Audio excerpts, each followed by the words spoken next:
then I mean I could start from a different one and it would take me a different path. Like just like an example, if I started from the first inversions, then this would be the F minor.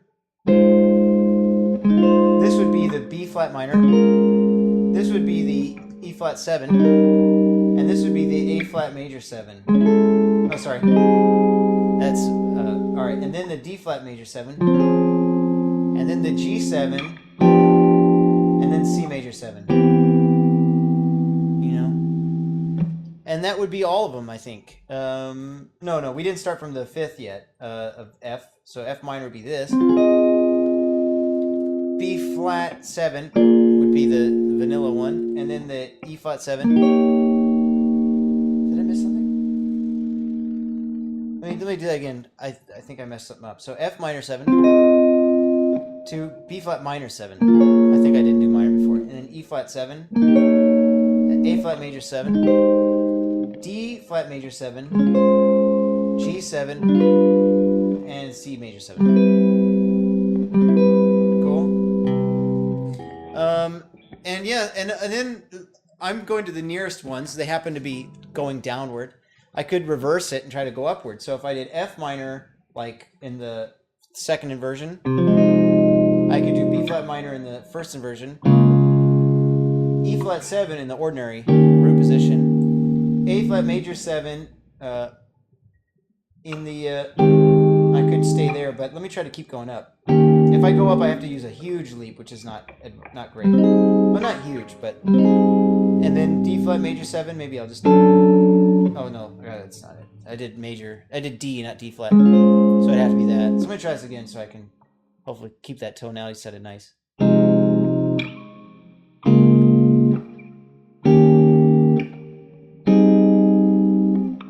then D flat to G7.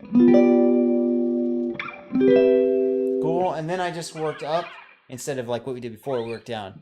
And it involved a few larger leaps than going downward, sort of coincidentally. I mean, not really coincidentally, it's based on how the composition is, but the leaps were still within a third even, you know, so they were good. If I started from a different place, you know, you start to do whatever you want. Like you have F minor 7 here, and then maybe B flat minor 7 here. Maybe E flat 7 next, and then maybe A flat major 7. Here the voicing was not as good. D flat to G, I like that a lot, and then C major. That's a really nice. That's like a nice D flat major 7 to G7. That's really cool. And also kind of the voicing it starts on is the voicing it ends on, down a half step. Like if you did this, it'd sound lame, right? That'd be lame progression. But this, that G7 sets you up for a new key, kind of changes key on you there. Because obviously D flat major 7 and C major 7 are not in the same key. But anyway, man, that's it. And then just work on it that way. You know, I like doing this. I went.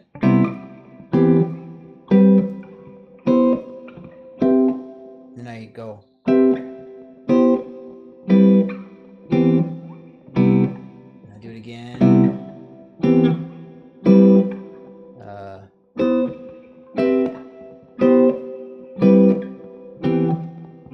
Try it quicker.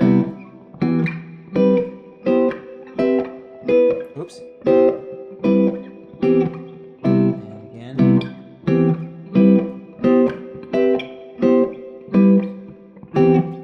And I do it again, and I do it again, and again, and again, and again. And then, if you want to take it real slow-mo, what you can do is like you've got those major 7 ones, and you go, and then you just play with your whatever shape comes to mind until you get to a major 7 and you require yourself to use one of those voicings. So you could be like F minor 7 to B flat minor 7 to E flat 7, and then the new voicing, and then D flat major 7, and then your ordinary voicings to C major 7 or That's technically one of the four, even though it's so old school. But I think it'd be preferable if you can avoid that step. And once you got this, then you go dominant, and then minor.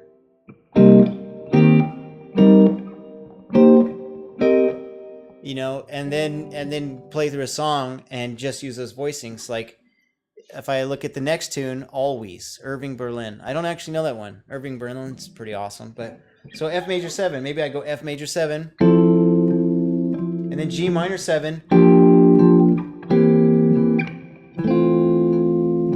You know, now again, you can see this is like a clear resolve that's meant to stay for a long time. That F major 7 is 2 measures.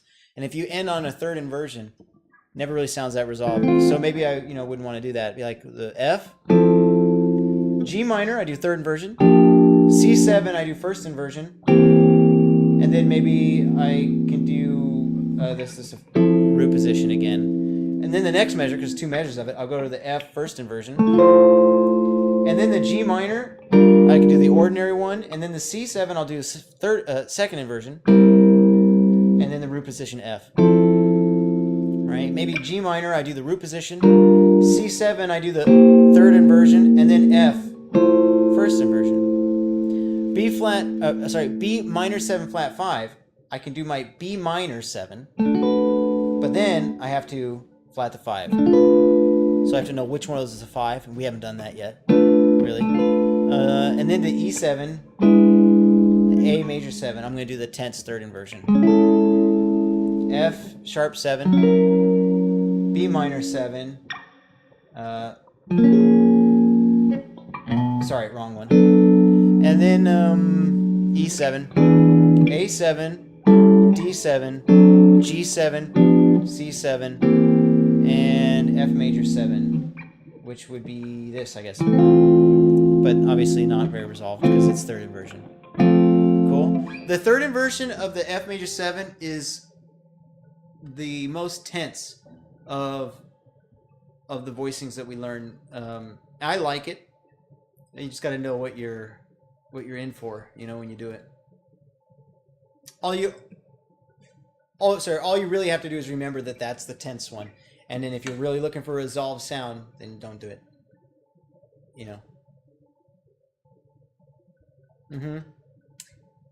Yeah, it's super tense because the root is a half step above the note that's actually in the bass. So it's like, whoa, But anyway, man, that's a serious heavy duty lesson. But if you do it every day, they're really nice to know. They're really pretty, and also you want to know them because they're really just kind of the beginning. If you take a new voicing, a different one, and then you find your new shapes out of that, Any questions? Oh, you mean for voice leading? Here's the idea. If you were to imagine that each of the notes that you're playing in your chord is a different person, and you want that person to get to the next note within the next chord with the least effort possible. So instead of traveling, he just orders it on the internet, That's an example of like if it doesn't move at all, So like, I don't know if there was an example in this tune that we did. Oh yeah, this one. This guy, he was just working from home, right? This and everybody else, this guy lives, works from home too. This guy is down the street, or on the same block maybe. And this one's the next street over, you know what I mean? As opposed to like, across everybody has to work in the next state, So that's kind of the idea. If you were singing the note, like the voice, if you were singing the note, it'd be hard to sing a sixth, but not as hard as it would be to sing a seventh. So singing a seventh would be like, you wouldn't write it. You wouldn't write somebody to do that, at least in the old days. You would have them sing a sixth. Would be fine. If you had somebody else sing the sixth, interval, like within. I mean, not. I was talking about the sixth, like this, you know, like a leap of a sixth, as opposed to the sixth interval in the chord. But if you have them sing that note, if somebody else can do it because they're already doing an octave, and they just go down, uh, uh, a third, a flat third interval, and this guy can just move to a closer note in the chord, and you get the same chord. It's just that each guy had to do less to get to it. That's kind of a way you can think about the voice leading. So if nothing moved at all and somehow you had a new chord, that'd be great. You know what I mean? It's not really possible, but like it's possible to this extent. If you played, like, say, a C minor, and the bass player plays a C, and the next chord happens to be an E flat minor or an E flat major, just try it, E flat triad, and the bass player goes up a third, and you just stayed exactly the same. I mean, that note would have to be lower, mind you. So like, and you have this, and then you have this. Now you just changed from one chord to another, even though your guitar player didn't do anything. Now, the thing about that is that you are not just playing like a regular old E flat chord. You're playing an E flat add 6 or E flat 6 chord, because the root of the C, you know. But you can do the same thing with just guitar, like this. C minor, and then boom, now E flat major. That would be considered, you know, good voice leading, because only one note went up a third, which is, you know, can't go shorter than that in this instance. But everything else didn't move at all. Now, obviously, if every chord involved like only one note moving, and it all stayed within a key, I mean, I don't even know if that's possible, but the point is, like, it wouldn't be that interesting. Change is good too. So that's why what Bach would do is he would kind of combine good voice leading and key changes. So I got really fantastic. Oh yeah. So let's see. This was the original. So it's just a major 7 with a 9. Let's see. The 9 comes next. The third becomes the 7th. So that's going to be up there. The 7th becomes the root.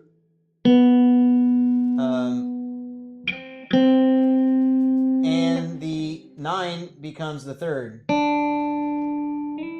it would be like this.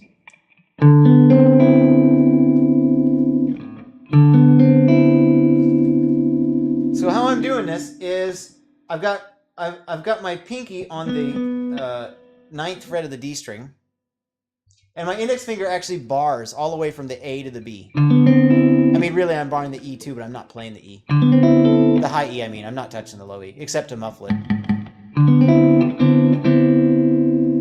So that'd be like the first inversion. Now, obviously, technically, it's not an inversion of the chord, because it should start on the 9 in that case. But it's an inversion of our voicing. So this became this.